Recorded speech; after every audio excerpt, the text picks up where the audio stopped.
Só o nome da palestra que eu coloquei em inglês, a palestra não vai estar em inglês inteira, mas é porque, não sei, eu gosto de inglês, né? Então, coloquei aí. Mas a ideia é falar sobre Git hoje e explicar um pouco do porquê usar Git e também mostrar um pouco aí de como fazer isso. Beleza? Bom, só lembrando, agora há pouco eu acabei de perceber que eu não tinha colocado um slide falando sobre mim, mas o que tá tudo bem também, porque eu não gosto muito de falar de mim. Mas de qualquer forma, meu nome é Leonardo Cibela, certo? Atualmente sou professor numa escola técnica em Mojimirim chamado Pedro Ferreira Alves. Me formei em análise de sistemas, já trabalhei como desenvolvedor, trabalhei no CPQD, trabalhei na Dextra como desenvolvedor Android.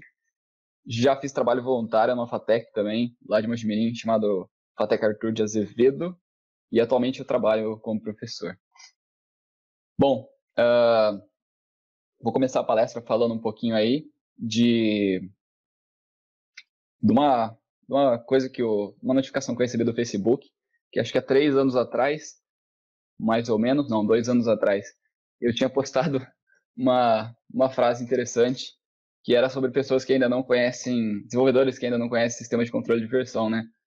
Porque igual a gente estava comentando no começo ali, não tem como. Se você tentar desenvolver software hoje em dia sem usar alguma ferramenta de controle de versão, você vai parar de tomar café e vai começar a tomar antidepressivo. Porque gerenciar código, principalmente em equipe, não tem como, cara. Demanda alguma ferramenta ali para estar auxiliando nisso.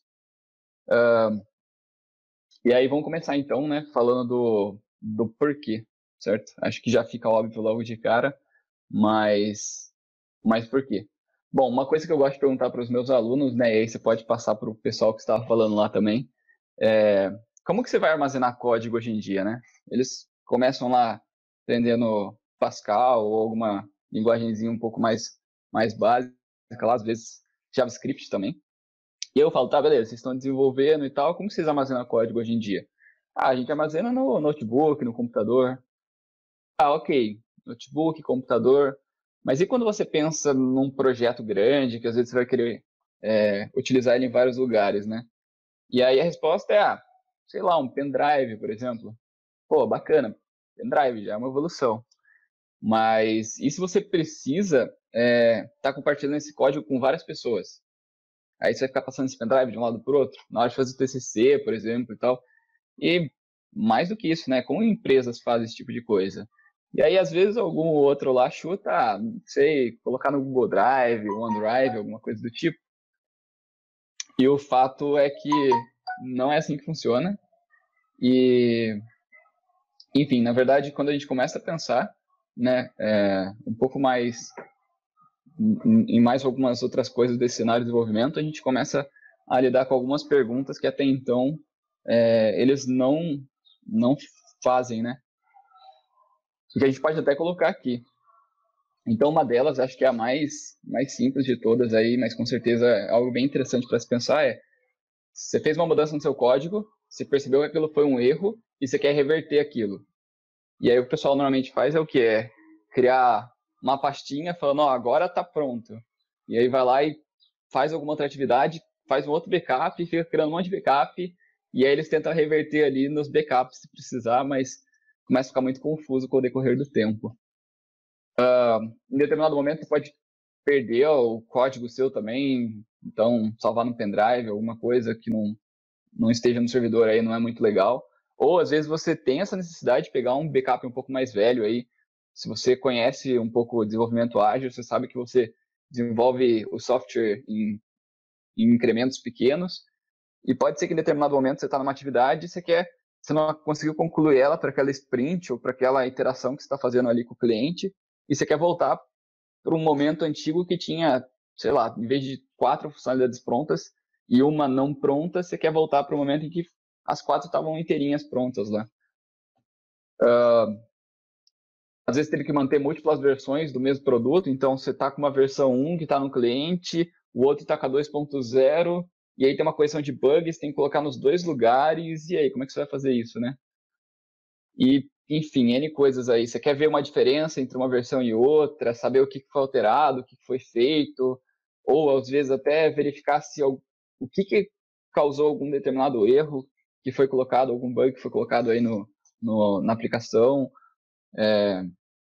Você quer rever a história de um código, seja de um mês atrás, um ano atrás, dependendo do software que você está fazendo, 10 anos atrás aí.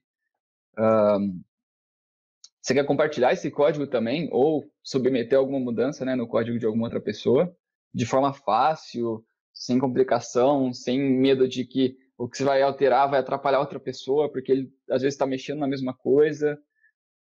Para alguns gerentes, isso pode ser uma vantagem também, que é ver quanto de trabalho está sendo feito, aonde estão fazendo mais coisas, quem que está fazendo isso, e até mesmo experimentar uma funcionalidade nova aí, sem a necessidade de interferir o código do resto do pessoal que está desenvolvendo em paralelo com você e na equipe. Então é muita coisa para se pensar e felizmente essas ferramentas aí acabam resolvendo bastante esses problemas aí. Bom, e aí acho que a primeira pergunta que fica, né, é o que é versionamento, né? Porque são ferramentas de controle de versão. Por que chama controle de versão? E basicamente versionamento é porque a gente tem então a capacidade de estar desenvolvendo nosso código-fonte, só que ao mesmo tempo a gente está versionando ele, certo? A partir desse momento a gente tem a capacidade de pegar, finalizar uma atividade e falar, ó, essa atividade está pronta. E se em determinado momento você quiser, você pode voltar nessa versão, pode começar uma segunda tarefa, ver que as coisas não estão legais, desfazer de novo. Ele vai possibilitar mais do que isso também, ele vai possibilitar com que várias pessoas consigam estar ligadas ao mesmo, como se fosse a mesma base de código, onde o código fica centralizado, então um manda alteração para lá, o outro pega essa alteração, e isso é feito de uma forma em que não prejudica o desenvolvimento, ou prejudica o mínimo, assim, né, na hora de pessoas modificarem, às vezes, o mesmo arquivo e tudo mais. E essa vantagem aí primordial, né, que é quando você acabou de fazer alguma alteração e quiser desfazer ela, é bem fácil, você não precisa mais ter receio de mexer no código, independente de ser um cara mais sênior ou um estagiário aí. Bom, e aí, como é que isso é possível, né? Bom, sem pensar em Git, pensando no geral aí nas ferramentas que a gente tem, basicamente isso é possível pela seguinte forma. O código ele vai ficar então armazenado em um local que a gente chama de repositório, certo? E esse repositório é basicamente o coração aí de qualquer ferramenta de controle de versão, certo? Ele centraliza esse código e ele gerencia essas versões aí que os desenvolvedores vão estar gerando. E aí não é versão 1.0, 1.5, 2.0, não é nada disso. É versões de cada tarefa pequenininha ali que você concluiu e meio que marcou, pô, essa tarefa aqui está finalizada, beleza? Então, além de você ter essa base de códigos, né, esse repositório, você vai ter alguns usuários que vão ter permissão de poder estar lendo esses dados, salvando alterações, né, que a gente chama de commitar coisas nessa base, e aí conforme um vai alterando, o outro vai pegando essa alteração e todo mundo vai colaborando ali de uma forma bem bacana. A outra pergunta que surge, né, em determinado momento, às vezes eu falo, poxa, eu trabalhei lá numa empresa, a gente tinha 10 anos de código, e eu podia facilmente pegar e dar um comando e voltar e ver como o código estava há 10 anos atrás. E aí a primeira coisa que as pessoas pensam é, nossa, esse negócio essa base de código aí deve ser enorme, né? Porque se eu tenho um código atualmente com, sei lá, 200 mega, se eu fizer uma alteração e ele passar para 201 mega, eu vou ter agora dois backups aí, vai dar 401 mega, por exemplo, né? E não é assim que funciona, né? Basicamente, o que essas ferramentas proporcionam é uma forma de armazenamento diferente do que a gente está acostumado, né? A gente tem que sempre lembrar que o nosso projeto ali está sendo exibido de uma forma bonitinha para a gente, com pastas, arquivos e tudo mais, mas no disco aquilo lá fica tudo de uma forma bem diferente do que nós mortais aí conseguimos enxergar. Então, o que o Kit faz é só gerenciar tudo isso de uma forma um pouco diferente do que a gente já está acostumado, mas funciona de qualquer forma. Então, se a gente vai lá e cria um arquivo, certo? Uma classe ou, sei lá, qualquer arquivo que a gente vai começar a desenvolver, tá ali o arquivo em branco, criamos uma versão para aquele código, em determinado momento a gente vai lá e começa a criar outra funcionalidade, acrescenta algumas linhas nesse arquivo, e a gente vai lá e marca que a gente tem uma segunda versão desse código. E por último, a gente deleta mais uma linha lá, vê que tinha um bug, acrescenta outras e gera uma terceira versão. Para o usuário, o que existe é o arquivo inteiro, e é assim que a gente vê quando a gente está desenvolvendo. Não muda nada no fim das contas. Só que pro Git, a única coisa que ele está mantendo ali, ou para qualquer outra ferramenta aí, a única coisa que ele está mantendo ali são essas alterações, deleções, enfim, qualquer coisa que a gente acrescentou. Então, se da versão 3 ali eu quiser voltar e ver como estava na versão 2, eu vou conseguir enxergar isso daí dessa forma aí. Eu vou conseguir ver certinho como ela estava, porque ele simplesmente desconsidera aquela versão 3 ali, o que foi removido, o que foi adicionado. Bom, beleza. Então, falei que a gente tem várias ferramentas aí, né, de controle de versão ou gerenciadores de código-fonte. Mas por que o Git, né? Basicamente porque, diferente de muitas aí que a gente estava acostumado a usar antes, ele é descentralizado. E quando eu for falar um pouquinho das vantagens, eu vou explicar ali. Mas ele não tem essa necessidade de ter um servidor onde o código vai ficar centralizado e todo mundo ficar extremamente dependente desse servidor, certo? E hoje em dia é, sem dúvida, a ferramenta que mais é utilizada aí. E não que seja obrigação a gente trabalhar sempre com o que todo mundo está usando mais, mas ele realmente é muito bom e qualquer desenvolvedor consegue te ajudar aí, porque hoje o Git, quando você trabalha com Git, né, porque está bastante difundido aí. E é legal também porque ele possui várias plataformas aí de hospedagem, como a GitHub, que o pessoal conhece bastante, ou o Bitbucket também, para que a gente possa subir o código no servidor nosso, a gente não precisa ter que configurar uma máquina, conectar na internet, deixar o nosso servidor próprio lá rodando para poder ter algumas funcionalidades aí para trabalhar em equipe. E aí, assim, o Git tem várias vantagens. Se abrir o site do Git lá, você consegue ver uns comparativos de velocidade e tudo mais. Mas, assim, para quem não conhece, as que ficam, assim, mais evidentes são duas aqui que eu vou estar falando e conforme for passando os slides aí, eu falo mais sobre algumas. Mas a primeira é sobre o repositório descentralizado e a outra é que toda a galerinha legal hoje em dia usa. Então, igual eu tinha comentado, quando você precisar de ajuda aí, se você tiver no Git ali codando, vai ser bem fácil de alguém poder te ajudar. E então explicando melhor, né, o que seria essa ideia do repositório descentralizado? Bom, o fato é que se você estava trabalhando, por exemplo, com SVN, né, o Subversion, você tinha esse código no servidor, as pessoas tinham uma determinada versão na máquina delas. Quando elas iam lá e alteravam alguma coisa, elas comitavam e mandavam esse código para o servidor. Se em determinado momento você precisava voltar para uma determinada versão, você tinha que fazer o download de tudo, tinha que requisitar isso para o servidor, ele mudava toda a sua área de trabalho, fazia o download daquele momento onde o código estava numa versão um pouco anterior, e aquilo demorava, aquilo era complicado.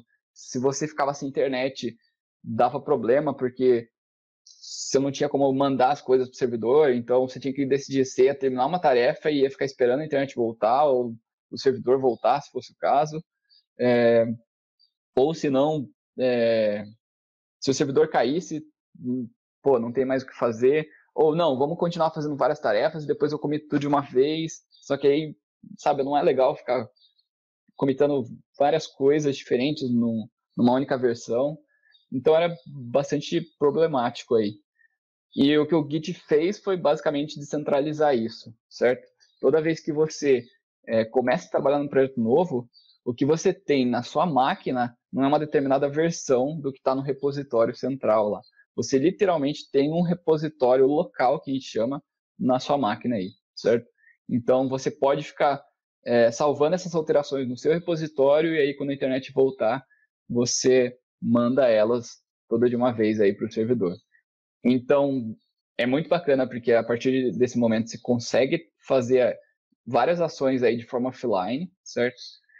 Então, estou viajando e quero ficar codando lá. Beleza, cara. Pode codar, se não tiver 3G aí, tá bala também, você consegue trabalhar e render bastante aí do mesmo jeito. É muito mais rápido fazer as coisas, então, porque muitas das coisas que você faz, você acaba fazendo localmente, e isso agiliza bastante, porque não precisa fazer download e tudo. E se você tiver um problema com o servidor, né? Se por qualquer motivo o servidor cair aí, eu já vi pessoas que estavam numa conta lá do cliente, o cliente esqueceu de pagar o servidor e cortaram por um dia, assim.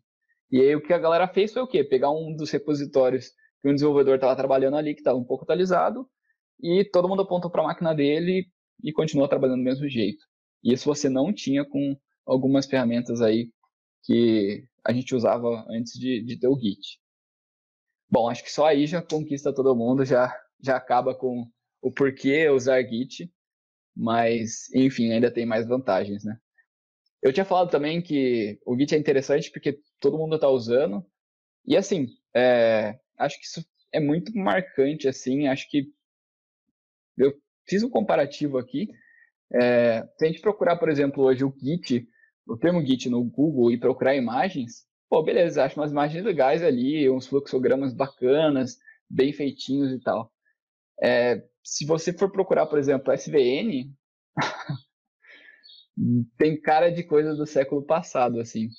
E não é como se fosse o fim do mundo, né? Mas como é que eu posso falar? Mamãe ensinou que a gente não pode julgar um livro pela capa, mas ninguém falou para mim que a gente pode julgar alguma ferramenta aí pela pesquisa do Google, né? Então, assim, de fato, a gente nota que, pô, o pessoal continua trabalhando, continua falando sobre, ensinando, criando coisas para você poder aprender e tal, até hoje, assim. E o SVN ficou parado, sabe? A página também, se você der uma olhada na página do Git, ela é bem bacana e tal. A do Subversion é isso aí que vocês estão vendo. Então, assim, eu não fico cuspindo no Subversion. Meu primeiro emprego na área de desenvolvimento foi numa equipe de controle de versão. E a gente usava Subversion e era bem legal e tal. Mas em determinado momento a gente acabou mudando tudo para o Git, migrando todos os códigos que a gente tinha no SVN para o Git. E, enfim, foi, assim, sucesso. Todo mundo gostou. No começo a gente teve um pouco de dificuldade, mas era mais dificuldade porque eu estava acostumado mesmo com o SVN aí. Bom, algumas outras vantagens, então, que eu vou estar falando um pouco mais nos próximos slides. A submissão controlada, né? Que em determinado momento a gente pode estar trabalhando uma atividade, parar ela e ir para uma outra, uma questão de bug ali que estão precisando rapidamente e não, sabe, não precisa ficar com medo de mandar duas coisas de uma vez ou mandar uma coisa, a correção de bug mais o pedaço da outra que não estava completa, enfim, isso é uma coisa legal. O workflow que a gente tem aí para criar branches, eu acho que eu não vou estar falando nessa apresentação, mas no finalzinho, se tiver um momento de perguntas ali ou um tempinho, eu posso só fazer um comentário breve ali. E a possibilidade de alguém poder mandar alguma coisa para você de uma forma que você pode averiguar aquilo e aceitar se está legal ou não, enfim, que é o que a gente chama de pull request.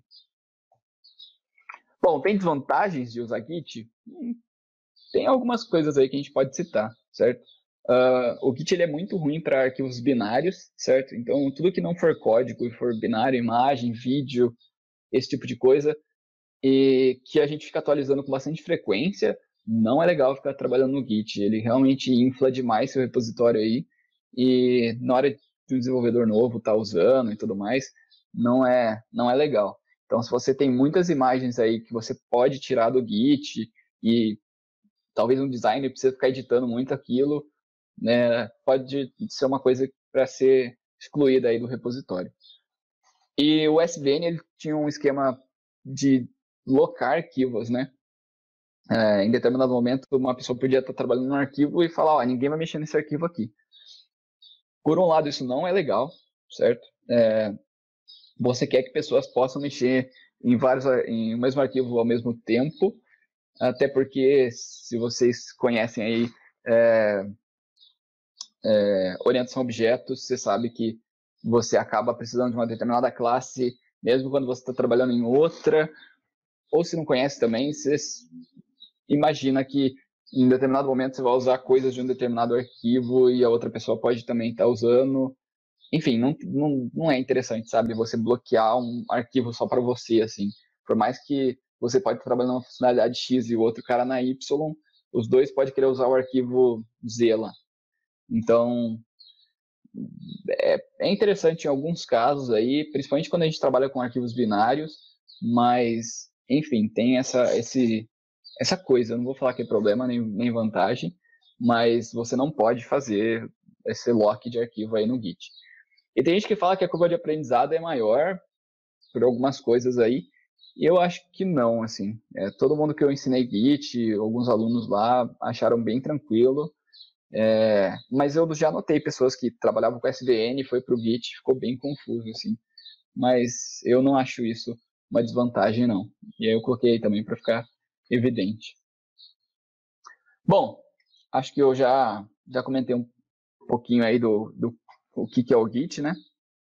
E agora acho que é bacana estar falando aí como que você pode estar usando ele aí nos projetos. E vamos começar falando um pouquinho sobre instalação, né? Mostrar que a gente é DevOps também, só que não. Como que a gente faz a instalação do Git? Bom, primeiramente, a pergunta que o pessoal faz bastante para mim é: Leonardo, eu vi que eu tenho como instalar o Git no meu terminal, certo? Ou no DOS aí, no Windows.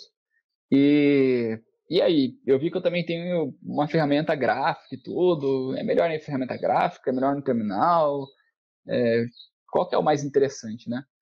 E assim, na opinião de muitas pessoas, e é a minha opinião também, o terminal é sempre mais interessante. Porque o terminal você sempre vai ter ele. Um outro desenvolvedor pode ter a ferramenta que você tem e, consequentemente, vai ter o terminal ali, porque você precisa dos dois, você precisa do terminal para poder ter a ferramenta. Ou pode ser que ele não tenha. Então, se um dia você precisar trabalhar no computador dele, fazer um pair programming, alguma coisa, pode ser que você não tenha mais a ferramenta e, sei lá, você se prejudica um pouco. Então, o terminal você vai ter em todos os lugares. O terminal também vai te dar a possibilidade de fazer qualquer coisa, já a ferramenta vai ficar dependendo do que foi desenvolvido, do que foi colocado de funcionalidade nela. E pode ser mais fácil de instalar também, né? No Git ali, instalar o terminalzinho, no terminal, o Git é bem tranquilo assim. Só dá um apt-get e está instalado. Bom, então, tirada essa dúvida aí, como que a gente instala no Linux, né? É bem complicado mesmo assim, é uma coisa que eu acho que todo mundo vai ter que prestar bastante atenção, porque você abre o terminal, dá um apt-get install ali no Git e é isso aí, acabou, já está instalado. E aí, para não ficar um slide muito vago assim, eu coloquei algumas imagens aqui só para poder preencher um pouquinho de espaço, porque literalmente é bem simples assim, ok? No Windows já tem algumas coisinhas aí que a gente tem que levar em consideração, né? A gente não tem apt-get, porque é Windows. Não estou falando mal de Windows, eu tenho o Dual Boot aqui, gosto dos dois, mas tem uma coisa que eu gosto bastante do Linux aí, é a possibilidade de fazer instalação aí usando apt-get. Só que o que acontece? O que a gente tem que entender aí? Todas as vezes que eu instalei o Git no Windows, isso não foi tão recentemente, mas todas as vezes aconteceu a mesma coisa, eu imagino que não acontece, é que ele fala que é para instalar um terminal separado, ou sugere, na verdade, isso, porque alguns comandos ali podem conflitar com algumas coisas internas do Windows. Então, às vezes não é muito legal você ter o, o, o Git instalado no terminal, direto no terminal seu. E aí também como opção, né, igual eu falei de interface gráfica, você tem o GitHub Desktop e o Git for Windows aí, que são dois clientes bem bacanas aí que o pessoal usa bastante. Só que assim, se eu fosse dar a minha opinião, o que eu preferia hoje em dia e o que eu tenho quando eu uso o Git aí no Windows é instalar o Linux dentro do Windows sem gambiarra, porque agora você consegue fazer isso.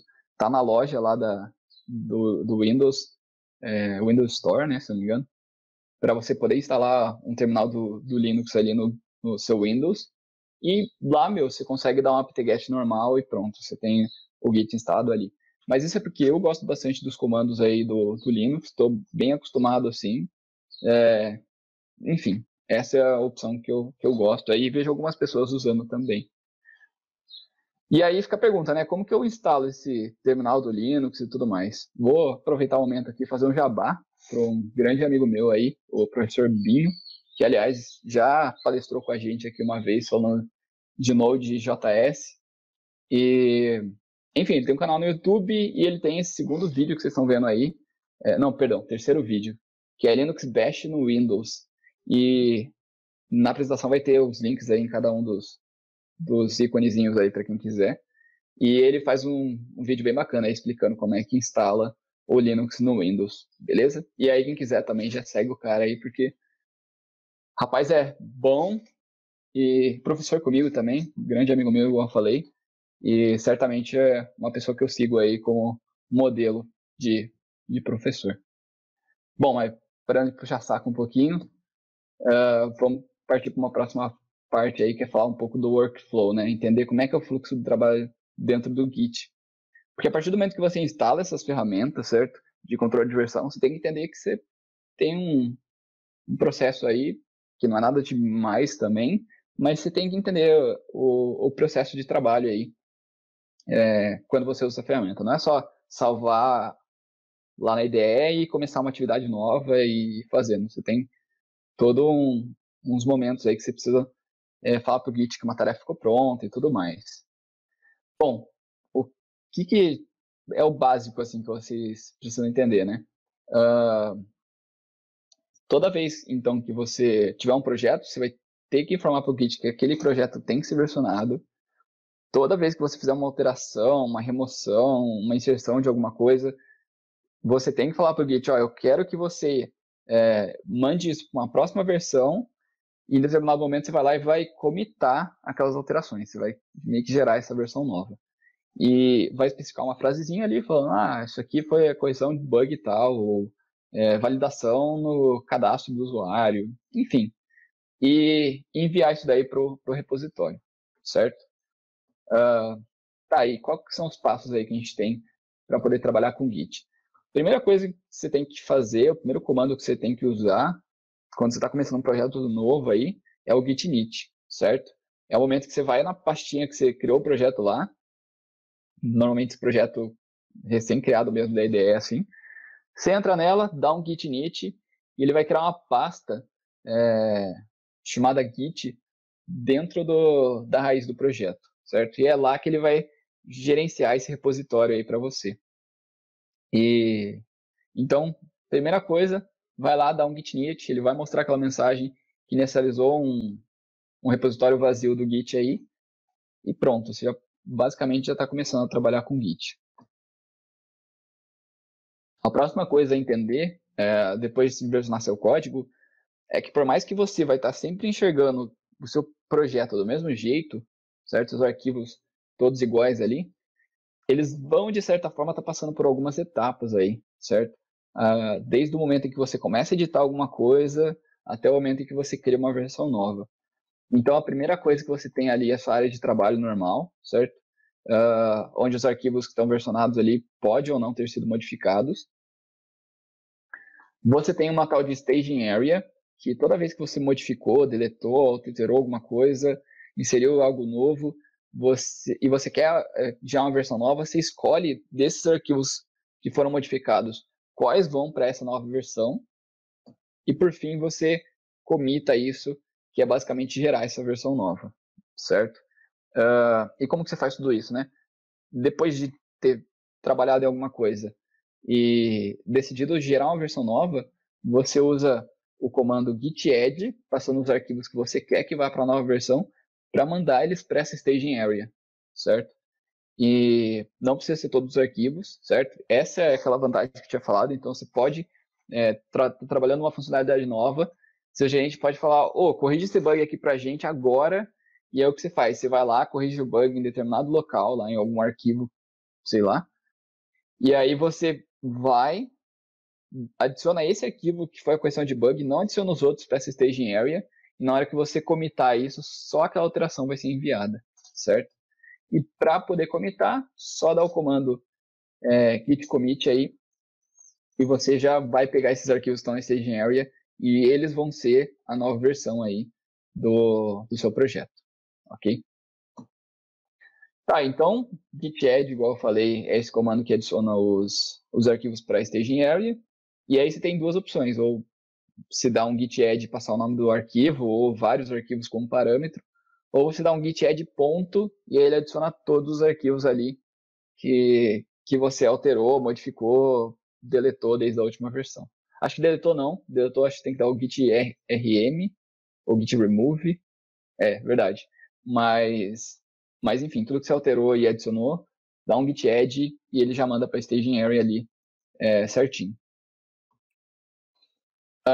O git commit, então, é o que vai, de fato, gerar a versão nova com esses arquivos aí que você colocou nessa staging area, certo?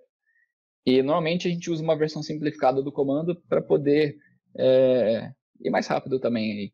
Então, em vez de você dar um git commit e começar a digitar algumas informações que ele pede ali, você dá um git commit "-m", e passando uma string como parâmetro ali, que é basicamente a mensagem de commit. Então, toda vez que você gera um commit novo, você coloca uma mensagem ali bem pequenininha, bem explicativa ali do que você fez naquela atividade, e para que em determinado momento as pessoas possam olhar cada um dos commits, ou deu um bug em algum lugar, eles podem falar, pô, qual que foi a última vez que alguém mexeu em validação de login? Aí acha aquela mensagem ali, adicionado validações no estado de login. Aí, pô, será que foi aqui que foi feito uma determinada alteração que causou esse bug? Até para poder identificar melhor o que está acontecendo, qual que foi a linha, talvez, que incluiu esse bug aí na aplicação, certo?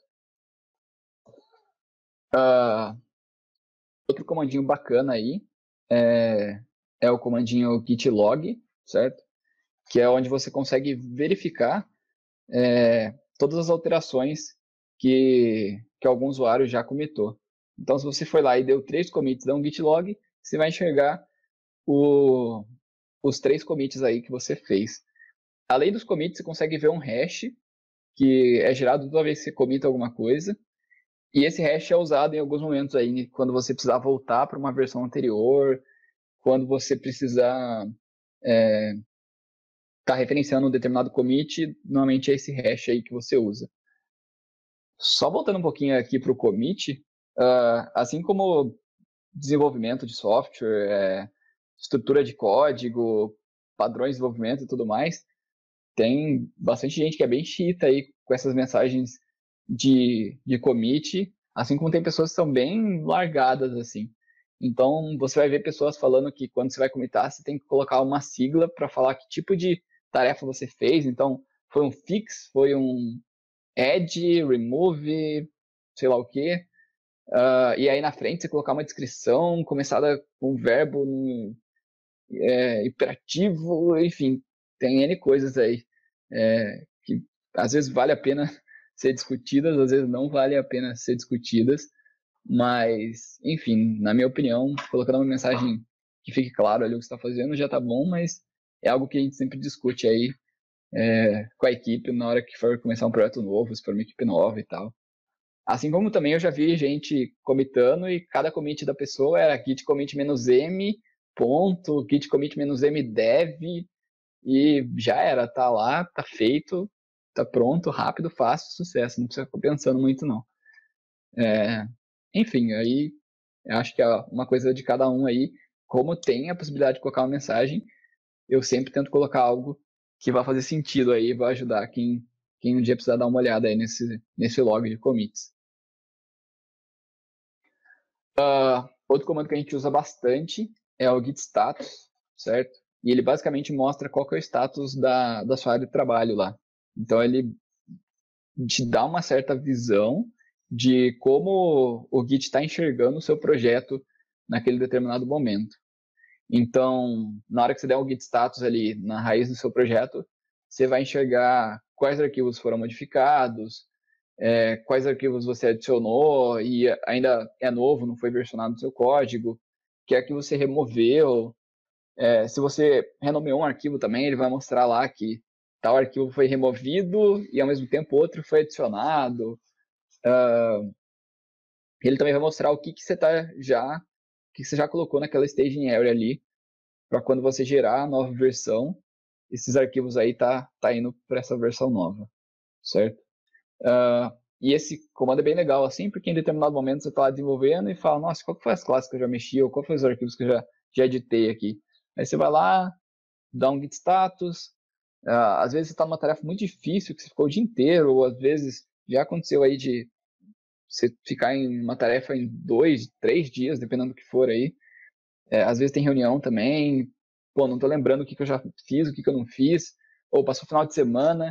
Então vai lá, dá um git status, vê o que você editou, né? Vê quais arquivos você modificou desde a última vez.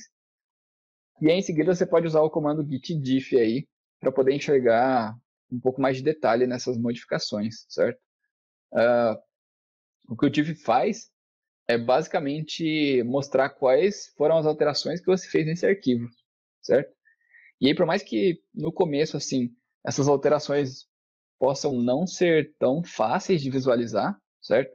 Até porque no terminal o que a gente enxerga, quando a gente dá o comando git diff e passa um arquivo para ele que a gente editou, o que a gente enxerga é umas linhas em branco, né, da cor do seu terminal, na verdade, e algumas linhas em vermelho com sinal de menos do lado, algumas linhas com sinal de mais na esquerda, em verde, mas basicamente é ele falando, ó, nesse pedaço do arquivo aqui, você adicionou isso, então o que tiver em verde ali é o que foi adicionado, e você removeu isso aqui.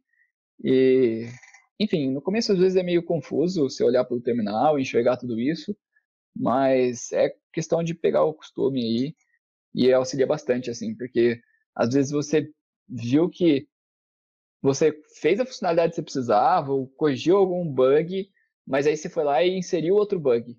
E aí você mexeu em 5 arquivos lá, alguma coisa assim. E aí vem a pergunta, né? Poxa, em que momento que eu que eu inseri esse bug aqui no projeto, né? Você, você consegue dar um git status, consegue dar um diff em cada arquivo e ficar olhando, nossa, foi essa linha que eu deletei e não podia. Ou eu alterei esse if, só que eu removi uma parte dele que não era para ter removido. Enfim, então isso aí é bem bacana. E aí, algumas ideias, elas trabalham com Git, né?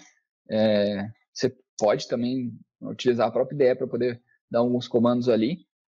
E algumas ideias também, elas têm uma forma de exibir essas modificações aí um pouco mais interessante para algumas pessoas.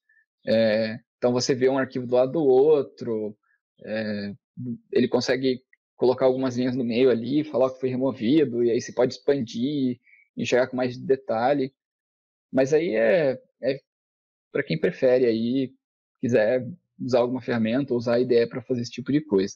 Tem algumas que eu acho que são legais, mas eu vivo sem tranquilo aí.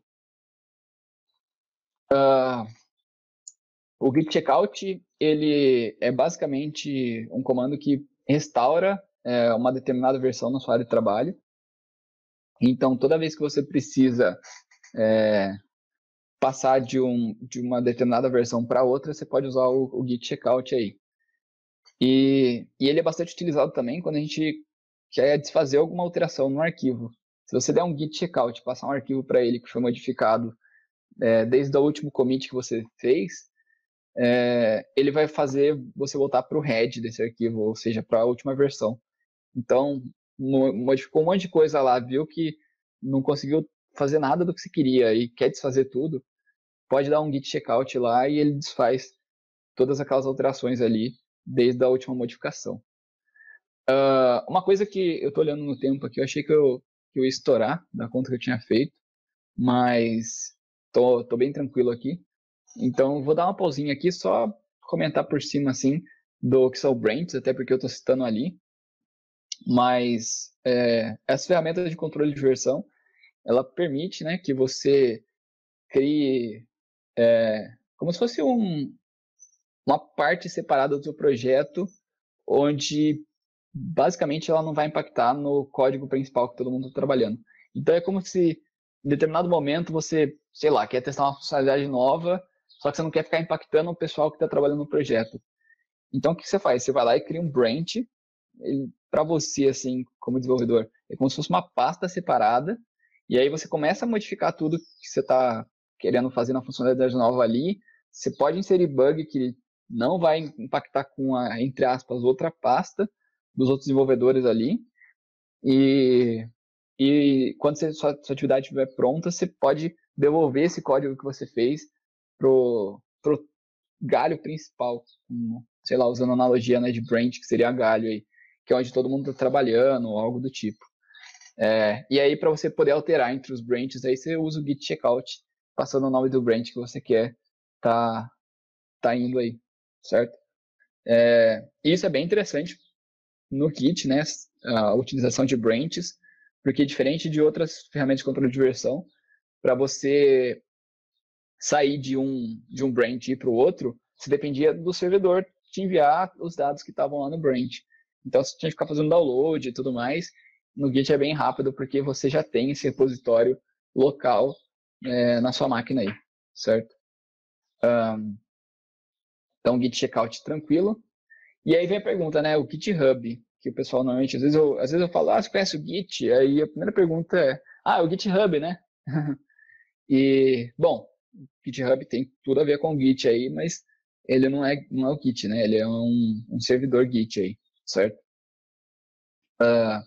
Então, o que acontece?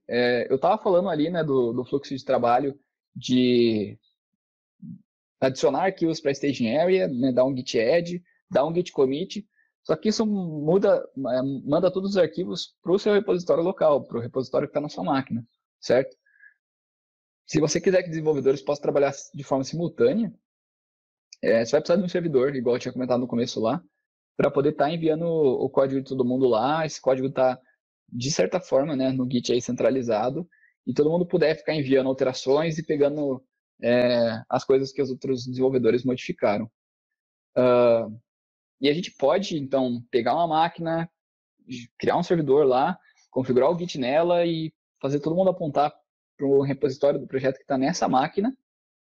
Ou você pode usar alguma plataforma aí que oferece esse tipo de serviço, que no caso poderia ser o GitHub, certo? Ele é uma dessas plataformas aí de hospedagem de código para Git. E o legal é que ele possui algumas ferramentas aí que vai facilitar você visualizar algumas informações. Então, todas aquelas coisas, né, que eu falei, tipo diff, você olha ali, fica bem mais fácil, você vê o que foi modificado, o que foi deletado, aonde cada um mexeu. Enfim, é bem interessante aí.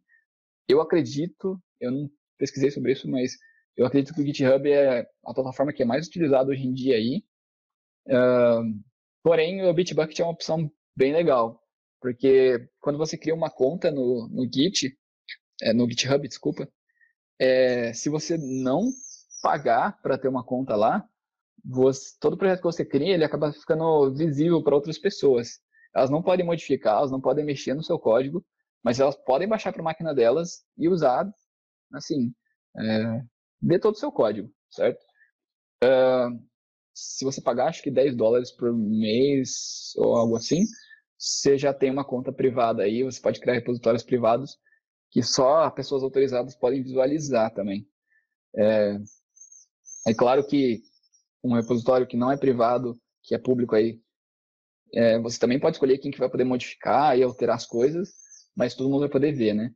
E aí o Bitbucket é uma opção legal para quem não tem muita grana, não está querendo pagar aí, mas eu ainda assim prefiro um pouco mais a interface do GitHub. E se alguém aqui for professor, certo? Vocês podem ter uma conta gratuita aí no GitHub.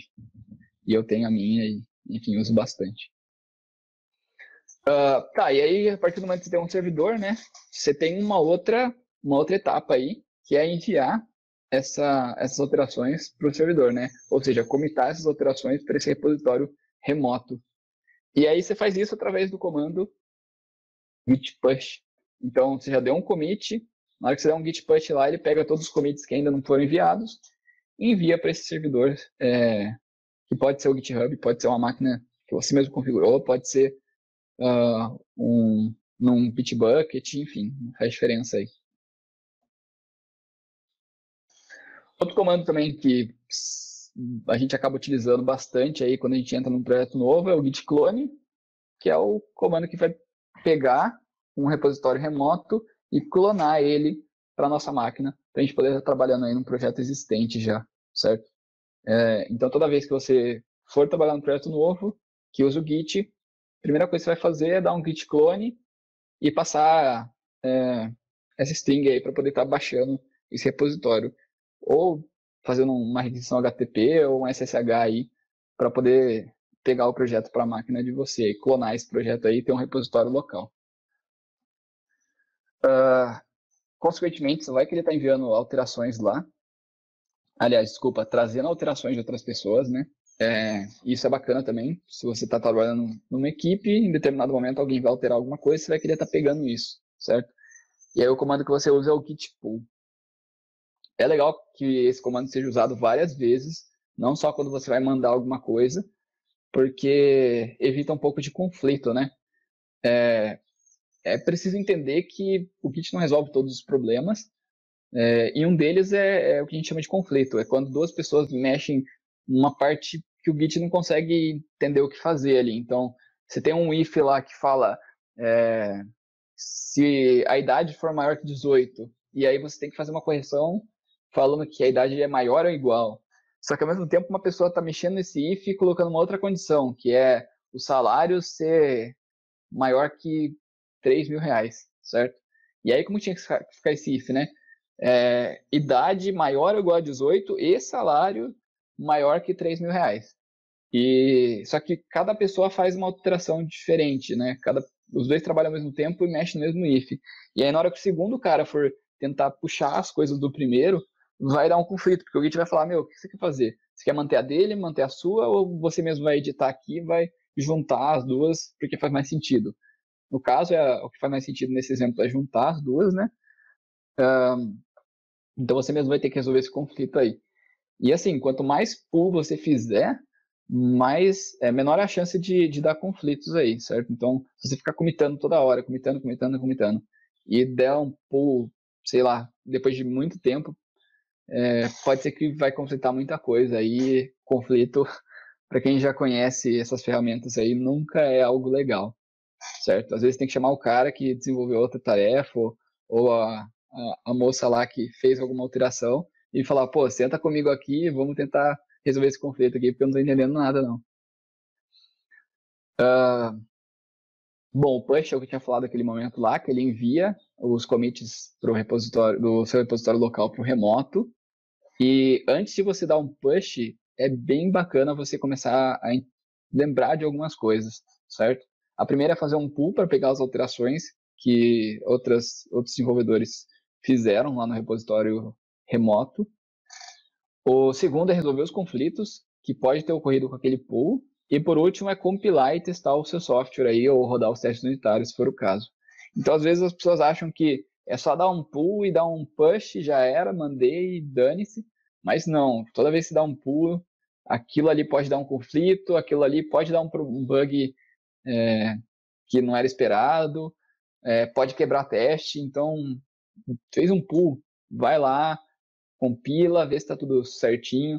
Às vezes alguém pode ter mandado alguma coisa que está quebrando a build, e aí você compila, você já descobre ali mesmo, já até pode ajudar a pessoa, ou quebrando os testes, né? Enfim, então esses 3 passos aí são interessantes antes de enviar suas modificações para o repositório remoto, certo?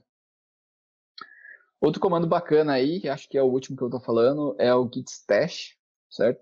Que ele basicamente empilha as mudanças aí numa área de trabalho meio que invisível. Então, toda vez que você está trabalhando uma funcionalidade e às vezes você precisa passar para uma outra, né? Eu falei que você pode fazer isso, e aí só comitar a alteração da segunda tarefa, vamos dizer assim. Mas você também pode pegar tudo aquilo que você fez e meio que fazer desaparecer por um momento e depois você arrancar aquilo, trazer de novo para a sua área de trabalho. Isso você faz através dos comandos git stash e git pop. Então, se eu digitar uma linha de código lá e der um git stash, essa linha vai desaparecer, é como se eu não tivesse escrito ela, e aí eu posso trabalhar numa outra atividade. Na hora que eu terminar a outra atividade e eu quiser ver aquela linha de novo, eu dou um git pop e ele vai lá e arranca isso dessa pilha que ele basicamente vai criando aí, certo? Então é um comando legal aí que não é o mais utilizado, mas salva bastante aí em alguns momentos. Bom, acho que por hoje o que eu tinha para falar aí de Git é isso. Eu tinha falado do canal do Binho lá, e lá ele tem algumas coisas falando mais sobre branches, sobre GitHub e tudo mais. Então, quem tiver interessado também, igual eu falei, vai estar os links ali naquele slide. E se alguém tiver qualquer dúvida aí sobre qualquer outro assunto que eu saiba, eu gosto bastante de Android aí, pode estar me chamando também e fica à vontade para escolher aí, tem várias opções. Se quiser mandar e-mail, quiser me procurar no LinkedIn, quiser olhar o GitHub meu lá, ou meu Facebook também, às vezes algumas pessoas preferem, só adicionar lá e chamar a gente.